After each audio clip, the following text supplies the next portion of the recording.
Pues bueno, en el marco del juicio en contra de Genaro García Luna, que tiene además muchas lecturas, tiene muchas aristas que tienen que ver con nuestro país, que tienen que ver con la seguridad pública, que tienen que ver con la inteligencia, creo que es importante analizar qué es lo que está pasando, qué es lo que puede pasar y las consecuencias para nuestro país. Por eso le agradezco mucho a Alberto Capella que esté con nosotros aquí de AC Consultores y también a Gustavo Rosas, director de AC Consultores. ¿Cómo estamos? Hola. Gustavo, ¿cómo estás? Hola. Alberto, Un gusto estar aquí. mi querido Beto.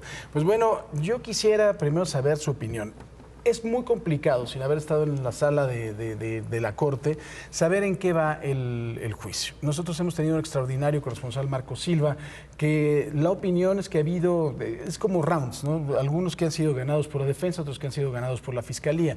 De forma abrupta le dicen al juez Brian Coogan que van a hacer el juicio más corto, pero que hay un testigo significativo. Primero todos nos preguntamos quién puede ser este testigo y si va a aportar algo diferente de lo que se ha aportado hasta el día de hoy, Beto.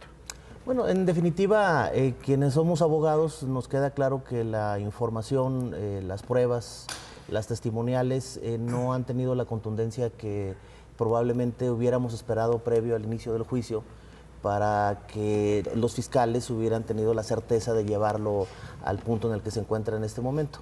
Sin embargo, Paco, el tema tan manejado mediáticamente nos lleva a una conclusión muy determinante y probablemente desastrosa para la justicia. Ya el público estadounidense ya sentenció. El efecto mediático que vemos en las cadenas norteamericanas, en Fox, CNN, establecen con todo este efecto mediático una tendencia muy clara de una culpabilidad contundente en cuanto al efecto mediático. En cuanto a las pruebas, consideramos, por lo menos desde mi perspectiva, que coincido con muchos comentarios, pues deja mucho que desear por el momento. Ahora, Gustavo, a mí lo que me preocupa es que todo esto que hemos escuchado pueda suceder en México. O sea, hemos escuchado que un secretario de Seguridad Pública fue secuestrado, hemos escuchado que se reunía a pie de carretera con narcotraficantes, hemos escuchado de esta red de corrupción de casi 750 millones de dólares sin que haya pasado nada, no es una cantidad menor. Estaba yo haciendo cuentas, el departamento más caro de Nueva York cuesta 150 millones de dólares, ¿no? Un avión, un 787 nuevo, cuesta 420 millones de dólares, o sea, es una cantidad impresionante. ¿Todo esto puede suceder en México? Pues mira, Paco, yo creo que si tomas en cuenta las cantidades de las que estamos hablando, la UIF habla de 745 millones de dólares. Si estamos hablando de contratos, por ejemplo, ¿qué sería que hubo mal manejo en la administración de esos contratos y que se llevaron el 10%, el 20% de que se representaran esos 745 millones? Estamos hablando de 3.500 millones de pesos. Es decir, contratos así no pueden pasar desapercibidos. Ahora, si fuera el caso, dejaría mucho que desear de las áreas de control del gobierno mexicano. Por una parte, los órganos internos de control, la Secretaría de la Función Pública o la Auditoría Superior de la Federación. Es decir, en todo este tiempo pasaron desapercibidos tal cantidad de dinero y hoy, 10 años después, la UIF encuentra esas evidencias.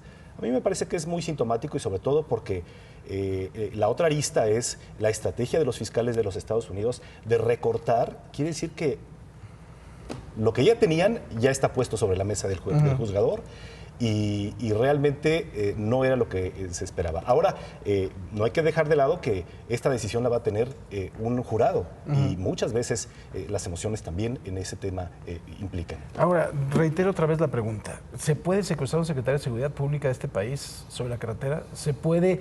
¿Hay la posibilidad de que se encuentre con un narcotraficante a pie de carretera y en la carretera México-Cuernavaca como si se fueran a comer cecina de Yecapixtla? Bueno, pues yo fui secretario de Seguridad Pública de ese estado, ¿no? Yo lo que te puedo decir es que es muy complicado. Tu ayudantía, que son tus escoltas, al momento de ver una amenaza de esa naturaleza, el nivel de reacción implicaría un enfrentamiento contundente, dramático, con heridos y con seguramente personas que fallecen por la capacidad de fuego que representa tu esquema de seguridad y la que tendría evidentemente quien te ataque. Entonces, de alguna forma pareciera que legitiman algunas series de televisión que hemos visto con una serie de historias que a mí me parecería sumamente complejo que el principal responsable de este país, que maneja 40,000 en aquel tiempo, 40,000 elementos, pudiera tener ese nivel de vulnerabilidad. Hemos estado en el campo de batalla y a mí me parece complicado, Paco. Pero volvemos a la parte fundamental, a la esencia de toda esta telenovela que estamos viviendo, que tiene que ver con la contaminación política partidista de este tipo de temas, en donde pues se permite muchas cosas, inclusive la nota que presentabas previamente, que es señalamientos concretos violentando todos los derechos humanos de una persona involucrada y con datos obviamente imprecisos de dónde se encuentra. Entonces, esa es la parte preocupante que no nos va a permitir evidentemente construir instituciones sólidas que le den a los mexicanos la tan anhelada paz y tranquilidad que pareciera cada día se pierde más. Ahora, en un esquema de seguridad nacional, Gustavo, aceptando que todo esto sea cierto, este nivel de conocimiento, ¿cómo es el esquema de conocimiento que puede tener un presidente de la República de esto? O sea, ¿tendría que estar enterado, no tendría que estar enterado, o vive en una burbuja y en su palacio?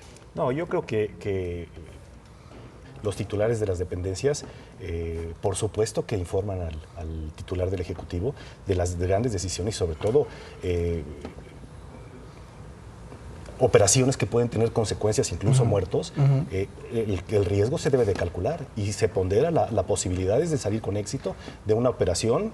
Incluso se le pone un número de la posibilidad de éxito para tomar una decisión, orientarla de manera razonada. Ahora, me parece muy importante lo que decía Alberto sobre este asunto de las corporaciones y sobre todo cómo se está viendo y cómo da la pauta a dar esa credibilidad a las narcoseries que están tan de moda. A mí me parece que es denostar a la figura policial y sobre todo se insiste en decir que los delincuentes y los policías es lo mismo. Y me parece que es muy injusto para la mayoría de los policías de este país.